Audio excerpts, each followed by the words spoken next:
So with this year's free agency officially beginning, we've seen plenty of moves completely change the NBA, and because of this, Kawhi Leonard is heading to Los Angeles. Now after all of these ridiculous moves went down, Kawhi was one who to nobody's surprise stayed quiet throughout the entire process to see how things panned out with everybody else first. We've seen moves that completely changed the NBA in the East, with Kyrie Irving, Kevin Durant, and DeAndre Jordan heading to Brooklyn, and because of this we even seen D'Angelo Russell dealt to Golden State. We've seen Kemba Walker replace Kyrie in Boston,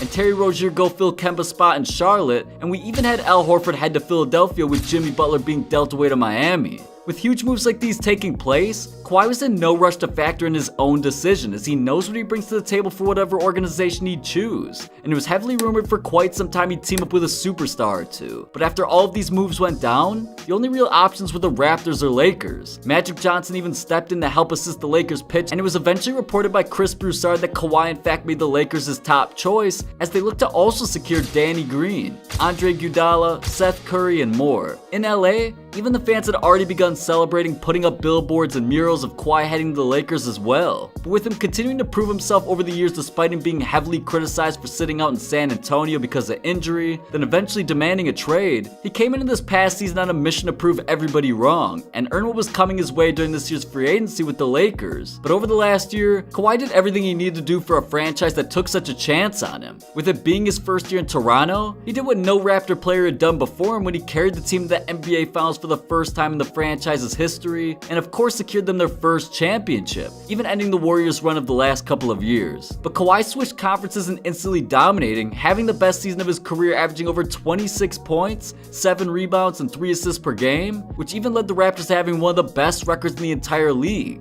But when it came to the playoffs, he proved his worth as one of the best players in the entire league and dominated each team he went up against. It wasn't an easy road for Kawhi, as he had to go up against a stacked Philly team with Ben Simmons, Jimmy Butler, Joel Embiid, and more, but he put this Raptors team on his back all the way to the last seconds of Game 7, even hitting one of the craziest game winners ever. With the Milwaukee Bucks being the best team in the league over the regular season, many had felt this was actually their year to bring a championship home, as Giannis had developed himself into an MVP while dominating anything that defenses threw at him. But even with Antetokounmpo being one of the best players in the league, and the Bucks having a great supporting cast around him, they ended up going up in the series but eventually felt what Kawhi was really trying to do, as he went on and dominated them the last 4 games of that series. Now going into the NBA Finals, Kevin Durant was already out due to his Achilles injury that he suffered against Houston, so many felt the Raptors had a significant chance, despite the Warriors winning the last 2 NBA Finals before this. And Kawhi once again shocked the world as he helped lead the Raptors to a 6-game series win over them, with Kevin Durant returning and re-injuring himself in the process, as well as Klay Thompson getting injured in the final game as well. But Leonard joined elite company as he won a championship in his first year there, which was his second one ever. He's one of only a few players to win championships and finals MVPs a part of different organizations, so he's earned himself this spotlight in free agency as he looks to join LA. Now go check out NBA players you didn't know had their own shoe and subscribe to stay up to date with the NBA 100%.